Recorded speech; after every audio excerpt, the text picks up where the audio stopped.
주신 하나님 말씀은 세 가지 본문입니다. 먼저 요한복음 19장 30절 이건 다 같이 읽고요. 마가복음 15장 37절 39절, 히브리서 10장 19절부터 22절까지는 한 절씩 교독하겠습니다. 오늘 하나님 주신 말씀 나누도록 하겠습니다. 보통 성금요일에는 예수님께서 우리를 위하여 죽으신 날이잖아요. 십자가에 달리신 날이기 때문에 저도 사실은 동영상을 준비했는데 전달이 잘 안 된 것 같습니다. 보통 우리가 예수님께서 고난당하신 보통 패션 오브 크라이스트 영상이 참 좋더라고요. 그걸 보면서 예수님께서 정말 저렇게 고난을 당하셨구나, 채찍질을 저렇게 심하게 당하셨구나, 손에 못을 박히실 때 정말 얼마나 아프셨겠구나 하는 것을 우리가 주로 나누게 됩니다. 맞습니다. 우리 예수님께서 정말 말할 수도 없는 큰 고통과 고난을 당하셨습니다. 그래서 우리가 보통 그런 영상을 보면서 눈물도 흘리고 하나님께 참 죄송한 마음도 갖고 보통 그렇게 진행이 됩니다. 그런데 우리가 성금요 예배를 그렇게 보내면서 어쩌면 굉장히 중요한 사실 한 가지를 간과하는 것이 있는 것 같습니다. 그래서 제가 오늘 그 이야기를 좀 나누려고 합니다. 예수님께서 십자가에 달리신 그 날은 맞습니다. 예수님께서 엄청나게 고난을 당하신 날이십니다. 말할 수 없는 고통을 겪으신 날입니다. 그런데 그날은 동시에 오늘 예수님께서 요한복음 19장 30절에서 분명히 말씀하신 대로 다 이루신 날임을 깨달으시기 바랍니다.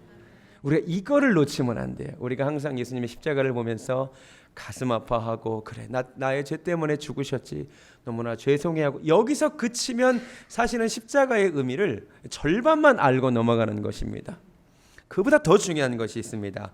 그 날은 주님께서 십자가에 달리신 날은 주님께서 이 땅에 오신 목적을 다 이루신 날임을 믿으시기 바랍니다. 아멘. 특별히 무엇을 이루셨느냐? 예수님에 대하여, 메시아에 대하여 구약에 수많은 예언들이 있었습니다. 대략 예수님에 대한 예언이 몇 가지나 나올 것 같습니까? 구약 성경에 예수님에 대한 예언이 몇 개 정도 나올 것 같습니까? 맞추시는 분들은 제가 커피를 한 잔, 진짜로 내일, 제가 오늘은 금식해서 안 되고 내일 대충 몇 개나 메시아에 대한 예언이 구약이 있을 것 같습니까? 250개가 나옵니다. 예수님의 구약에서 메시아에 대한 예언이 250개. 직접적으로 예수님의 생애와 관련된 것이 60여 개. 간접적으로 연결되는 것이 무려 250개가 나오는데 놀랍게도 각기 다른 수많은 예언자들에 의하여 주어진 그 예언과 예표가 한 사람 예수 그리스도 안에서 다 성취되었다는 놀라운 것을 우리가 알아야 됩니다. 그러니까 그날 밤에 주님께서 다 이루었다라고 하는 말 가운데는 가장 먼저 메시아와 관련된 모든 예언이 이제 마지막으로 다 성취되었다라는 뜻입니다. 제가 사실 시간만 있으면 250개를 다 말씀드리고 싶습니다. 그런데 제가 시간이 많지 않기 때문에 몇 가지만 말씀드려 볼게요. 먼저 그의 출생 지파입니다. 구약 성경에 뭐라고 예언되어 있었습니까? 유다 지파를 통하여 메시아가 온다고 예언되어 있었습니다. 그런데 아시다시피 예수님이 어느 지파로 오셨습니까? 유다 지파로 오셨습니다.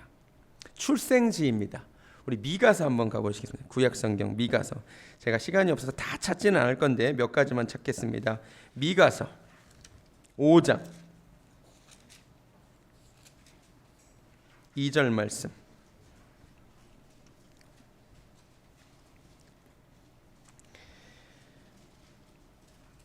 제가 읽어드리겠습니다. 베들레헴 에브라다야, 너는 유다 족속 중에 작을지라도 이스라엘을 다스릴 자가 내게서 내게로 나올 것이라. 그의 근본은 상고의 영원에 있느니라. 아멘.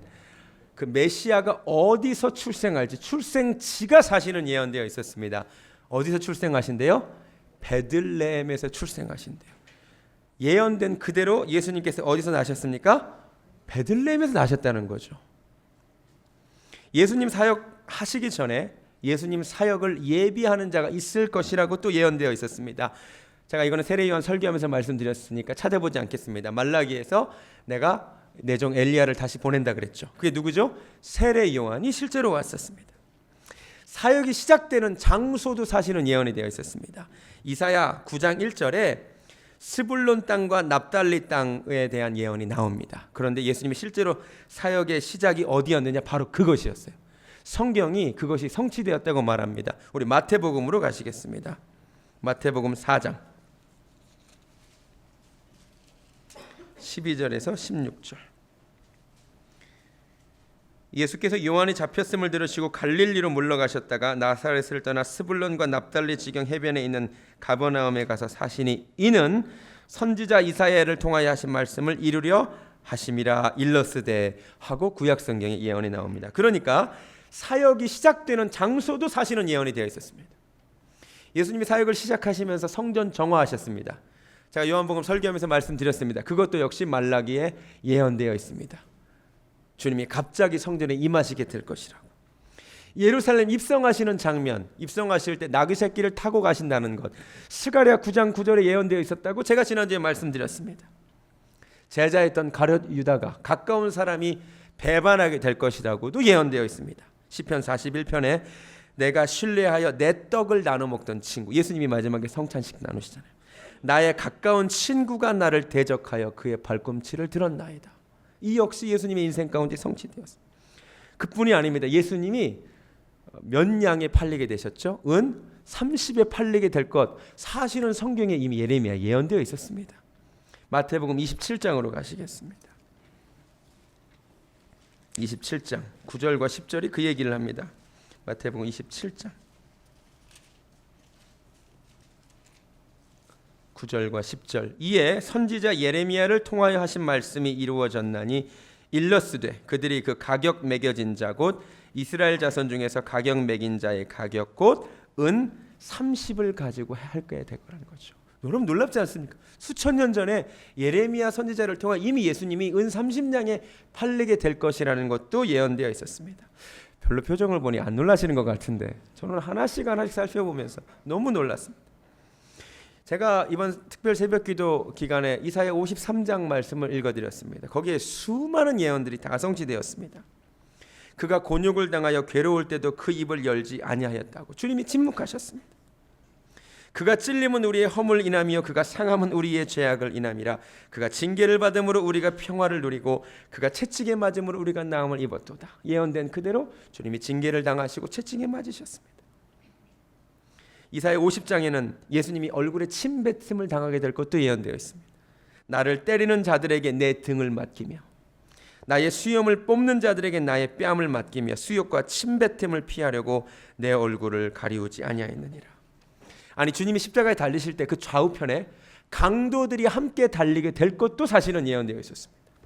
이사야 53장 12절 그가 자기 영혼을 버려 사망에 이르게 하며 범죄자 중 하나로 헤아림을 입었느니라. 그렇죠. 범죄자들과 함께 달리셨습니다. 그런데 주님이 그 범죄자를 위하여 죄인들을 위하여 기도할 것도 나옵니다. 마지막에 실상은 그가 많은 사람의 죄를 지며 범죄자를 위하여 기도하였느니라. 아시죠? 예수님이 마지막에 주여 저들의 죄를 용서하여 주시옵소서. 예수님의 옷이 제비 뽑아 나누어지게 될 것도 사실은 성경에 예언되어 있습니다. 시편 22편 18절에 내 겉옷을 나누며 속옷을 제비 뽑나이다. 그만해도 되겠죠? 오늘 말씀 그것도 예수님이 목마르게 될 것이라는 것도 성경에 나와 있습니다. 그래서 오늘 요한복음 19장에 이 예수께서 성경으로 응하게 하려 하사 가라사대 내가 목마르다 하신 것입니다. 예수님이 묘를 아리마대 사람 요셉의 묘에 묻히게 되셨는데 아리마대 사람 요셉은 굉장한 부자였습니다. 이것도 이사야 53장 9절에 예언되어 있습니다. 그 무덤이 그 묘실이 부자와 함께 되었도다. 여러분 이거 굉장히 놀라울 일입니다. 그만해도 될 것 같아서 그만하겠습니다. 1963년 무디 출판사가 발행한 과학은 말한다라는 책에 따르면 수학자인 피터 스토너라고 하는 사람이 쓴 책인데요. 수학의 확률 법칙상 250개의 예언이 한 사람에게 우연히 성취되기는 불가능하다라고 이야기를 했습니다. 상상할 수 없다는 것입니다. 예를 들어 한 50개 정도 예언이 한 사람에게 성취될 확률도 10의 157승분의 1. 감이 안 오시죠? 공이 157개분의 1 확률. 줄여서 한 8개 정도의 예언이 한 사람의 인생 가운데 우연히 성취될 확률도 10의 17승분의 1. 할렐루야. 그런데 예수님의 인생에 직접적인 예언 60개와 간접적인 예언 250개가 성취됐다는 말은 무엇을 의미하겠어요? 예수님이 구약이 예언하고 있는 그 메시아가 맞다는 것입니다. 여러분, 우리나라 법정에서는요, 한 가지 결정적인 물증만 있어도 그것이 증거로 채택이 됩니다. 맞습니까? 누가 범인인지 잘 모르겠을 때 한 가지 결정적인 물증만 내도 그걸로 모든 것이 결정이 됩니다. 이스라엘 사회에서는 두 가지가 중요했습니다. 두 사람의 증언이 있으면 재판이 끝납니다. 다시 말하면 두 가지 증거만 있어도 재판이 끝났습니다. 250개의 증거가 있는데 왜 못 믿으십니까? 누가복음 24장 25절 다 같이 가시겠습니다. 누가복음 24장 25절 말씀. 주님이 엠마오 마을로 가는 두 제자들을 만나서 하신 말씀입니다. 누가복음 24장 25절 말씀. 우리 다 같이 한 목소리로 읽겠습니다. 시작. 이르시되 미련하고 선지자들이 말한 모든 것을 마음에 더디 믿는 자들이여, 그리스도가 이런 고난을 받고 자기의 영광에 들어가야 할 것이 아니냐 하시고, 이에 모세와 모든 선지자의 글로 시작하여 모든 성경에 쓴 바 자기에 관한 것을 자세히 설명하시니라. 아멘. 제가 지금 한 게 뭔지 아세요? 예수님이 엠마오 마을로 가는 두 제자 만나서 이거 하신 거예요. 제가 지금 한 거. 근데 여러분 이렇게 무덤덤하게 들으시는데 이분들은 듣고 어땠는지 아세요? 32절. 제가 이거 꼭 얘기하고 싶어요. 그들이 서로 말하되 길에서 우리에게 말씀하시고 우리에게 성경을 풀어주실 때에 우리 속에서 마음이 뜨겁지 아니하더냐 하고. 아멘. 여러분은 마음이 좀 뜨거워지셨습니까? 마음이 뜨거워지셔야 됩니다. 놀라셔야 됩니다. 한 사람의 인생에 출생부터 죽음까지 모든 것이 성취되었다는 것이 무엇을 말해주겠느냐. 그분은 메시아 되십니다. 그분은 하나님의 아들 되십니다. 더디 믿는 어리석은 자가 되지 않기를 주님의 이름으로 축원합니다. 주님이 말씀하셨습니다. 다 이루었다. 첫 번째로 구약에 예언된 그 모든 예언들이 다 이루어졌다는 말입니다. 우리가 이거를 반드시 알고 넘어가야 됩니다. 두 번째, 주님께서 다 이루었다라고 말씀하신 것은 이제 구약에서 계속 해오던 모든 제사가 이제 이걸로 다 이루어졌다라는 뜻입니다. 여러분, 구약 시대에는요, 하나님께서 제사를 어떻게 드리게 하셨냐면 양이나 소를 끌고 와서 그 양이나 소에게 우리의 죄를 대신 전가하고, 사실은 우리가 죽어야 되는데 그 양이나 소에게 대신 안수하고 나 대신 죽게 만드셨습니다. 그를 보면서 얼마나 죄를 짓는다는 것이 무서운 일임을 알게 하셨습니다. 그런데 이날 주님께서 십자가상에서 온 인류를 위한 대속죄물로, 온 인류를 위한 화목죄물로 사실은 마지막 구약의 제사를 드리신 거예요. 이제 더 이상은 우리가 다시 양과 소와 이런 제사를 드릴 필요가 없다고 오늘 히브리서에서 말씀하시는 거예요. 이전까지는 그 피가 있어야, 동물 제사의 피가 있어야 하나님께 나아갈 수 있었는데 이제는 히브리서 10장 말씀 뭐라고 말합니다. 이제는 예수 그리스도의 피를 힘입어 주님께 나아가는 길이 열렸음을 믿으시기 바랍니다. 십자가 달리신 사건은 굉장히 위대한 날이에요. 굉장히 감사한 날입니다. 여러분, 이 날이 없었으면 우리 지금까지도 예배 드리려면 어떻게 되는지 아세요? 여러분, 매주 양 끌고 오셔야 돼요. 특별한 날은 소 한 마리 끌고 오셔야 됩니다. 얼마나 감사한 날인지 몰라요. 주님이 마지막 희생 제물로 다 이루신 날, 더 이상 구약의 희생 제사가 필요 없어지게 된 날. 앞으로도 누군가가 구약에 이렇게 제사 드렸으니까 신약에도 이렇게 제사해 드려야 된다고 말하거든 분명히 말씀해 주시기 바랍니다. No! 예수님께서 다 이루셨습니다. 더 이상 화목제물로, 더 이상의 속죄제물이 필요 없습니다. 주님이 화목제물 되셨고 주님이 속죄제물 되셨음을 깨달으시기 바랍니다. 그래서 십자가 달리신 그날은 우리가 반드시 이 사실을 알고 넘어가야 돼요. 감사해야 되는 날입니다. 또 하나, 그날 마가복음 본문 한 번 더 보여주시겠습니다. 그날 또 하나 놀라운 일이 있었습니다. 우리가 예수님이 십자가의 고통을 당하시는 그 모습만 강조하지만 사실은 우리가 반드시 알아야 될 놀라운 일이 한 가지 있었는데, 다음 절 마가복음 15장 다음 절, 이에 성소 휘장이, 세상이 위로부터 아래까지 완전히 찢어지는 놀라운 사건이 일어난 순간이 사실은 십자가에 달리신 날이 있었습니다. 우리가 반드시 이것을 알아야 됩니다. 여러분, 우리가 먼저 알아야 될 것은 구약시대에 성막에 성소가 있고 지성소가 있는데, 지성소는 아무나 못 들어갔습니다.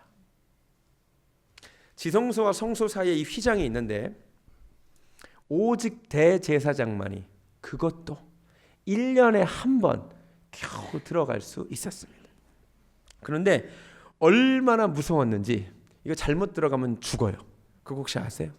그래서 이 대제사장이 좋은 자리가 아닌 게 1년에 한 번 죽을 수도 있는 거예요. 이 사람이 하나님 앞에 범죄한 상태가 있는데 회개 안 하고 들어가면 하나님이 직사를 시켜버리셨습니다. 그래서 이 대제사장이 어떻게 들어갔냐면 허리에 방울을 차고 들어갔어요. 그리고 이 허리에 밧줄을 묶어가지고 바깥에서 이렇게 있었어요. 딸랑딸랑 소리가 들으면 아직 살아 계신 거예요. 딸랑딸랑 하다가 갑자기 소리가 그쳤어. 죽은 거예요. 그럼 밧줄로 이 대제사장을 끌고 왔어요. 여러분, 하나님께 나아가기가 엄청나게 무서웠던 시절이 있었습니다. 그게 레위기 16장에서 주님이 말씀하셨기 때문입니다. 원래 하나님을 우리가 뵙기가 정말 어려웠어요. 하나님을 만나면 죽었어요, 사실은. 그런데 이날, 세상에 십자가에 달린 날이, 예수님께 십자가에 달린 날이 얼마나 중요한 날이냐면, 하나님과 사람 사이를 가로막았던 그 성소 휘장이 세상의 위로부터 아래까지 쫙 갈라져서 지성소가 만천하에 공개된 날, 누구든 이제 지성소로 들어갈 수 있게 된 날, 그래서 주님이 다 이루셨다고 말씀하셨음을 깨달으시기 바랍니다. 진짜 놀라운 날이에요. 진짜 감사한 날이에요. 사실은 이 휘장이요, 잘 찢어지기가 어렵습니다. 주님께서 뭐라고 명령하셨냐면 가늘게 꼰 배실로 만들라고 그랬어요. 여러분, 실이 꽈져 있기 때문에 이게 사람의 손으로 찢으려고 해도 잘 찢어지지 않습니다. 그런데 이 휘장을 찢으신 분이 누구십니까? 주님이 찢으셨고 하나님이 그날 완전히 찢어버리셨어요. 이제는 대제사장 대신 예수님께서 마지막 대제사장의 자격으로 화목제물을 다 드리신 거예요. 그래서 이제는 성소 휘장을 완전히 찢어버리셔서 이제 이후로는 우리가 히브리서 10장이 말씀하신 걸로 이제는 예수의 피를 힘입어 누구든지 하나님께 마음대로 나갈 수 있는 계기가 된 날, 그날이 오늘 밤임을 깨달으시기 바랍니다. 그래서 성경이 흥분된 성도로 말로 말하는 거예요. 그러므로 형제들아, 우리가 예수의 피를 힘입어 이제 성소에 들어갈 담력이 있다는 거예요. 할렐루야. 옛날에는 무서워서 하나님께 가까이 못 갔어요. 여러분들, 이제는 우리가 하나님께 마음대로 갈 수 있고 하나님을 아버지라 부를 수도 있고 하나님께 마음껏 기도할 수도 있고, 이게 언제부터 시작됐느냐? 성금요일 날 시작됐습니다. 그래서 이 다음 절에 뭐라고 말합니까? 이것이 새롭게 살 길, 새로운 살 길이라는 거예요. 할렐루야. 주님의 육체가, 휘장되신 육체가 찢겨짐으로 하나님과 우리 사이의 장애물이 다 사라졌습니다. 그래서 이제 초청하세요. 히브리서 10장 22절이 뭐라고 말합니까? 이제 우리가 하나님께로 나아가자. 아멘. 참 마음과 온전한 믿음으로 하나님께 나아가자. 이게요, 구약 시대를 살던 이스라엘 사람들에게는 상상할 수 없는 일이에요.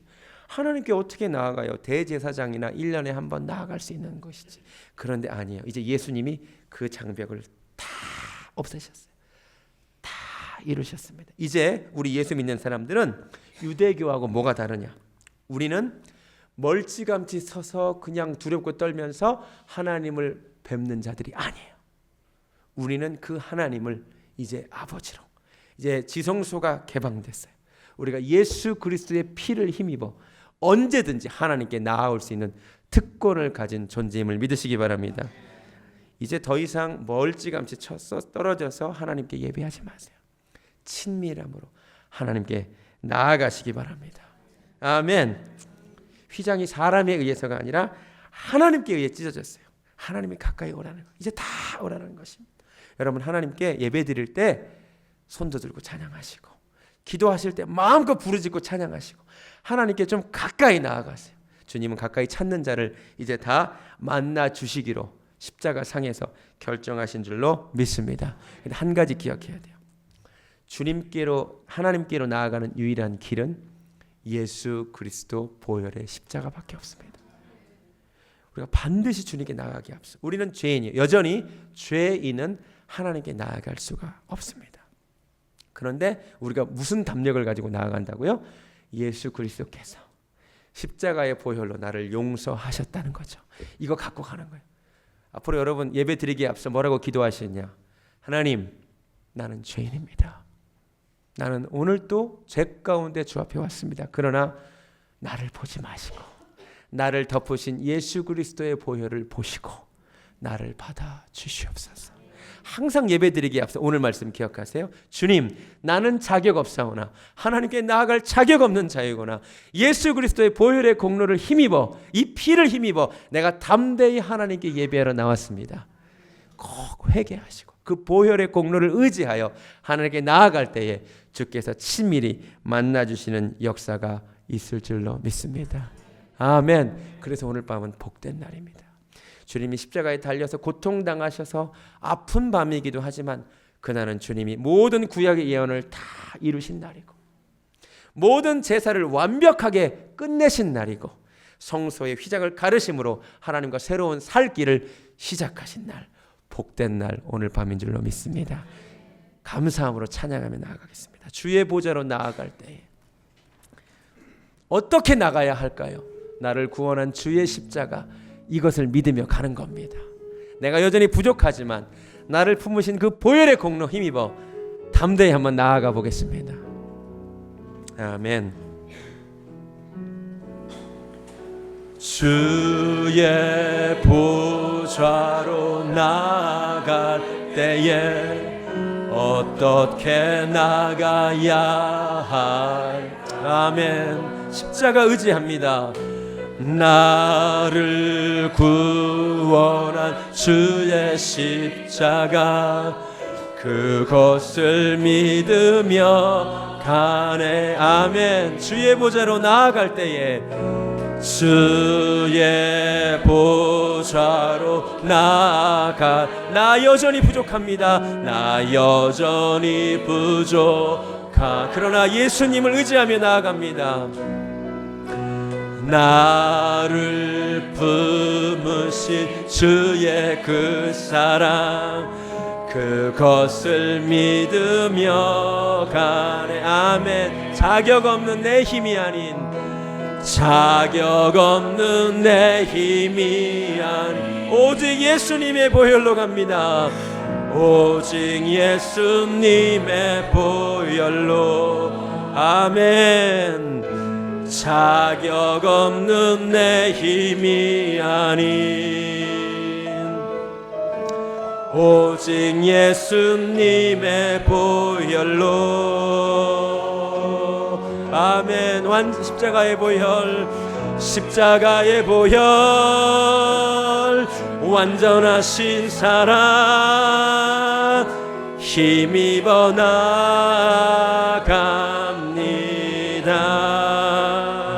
십자가의 보혈,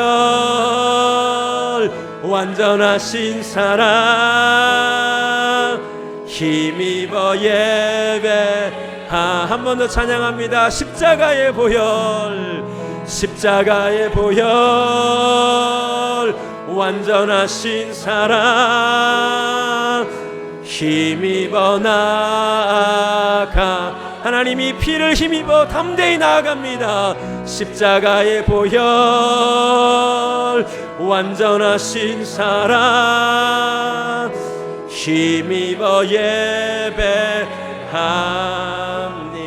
우리 이 시간 주님께서 휘장을 찢으심으로 하나님께로 나아갈 새로운 살 길이 열렸습니다. 이제는 우리 죄를 위하여 십자가에 달리신 우리 주 예수 그리스도의 은혜와 그 아들을 죽이시까지 우리를 사랑하시고 휘장을 찢으심으로 새로운 살 길을 열으신 하나님 아버지의 극진하신 사랑과 성령 하나님의 역사하심이 오늘 말씀을 붙들고 예수님이 어떤 분인지 다시 한번 깨달으며 주의 보혈을 힘입어 하나님께 더 가까이 가기를 소원하는 사랑하는 배달교회 성도님들 머리 위에 지금부터 영원까지 함께 하시기를 간절히 축원하옵나이다. 아멘.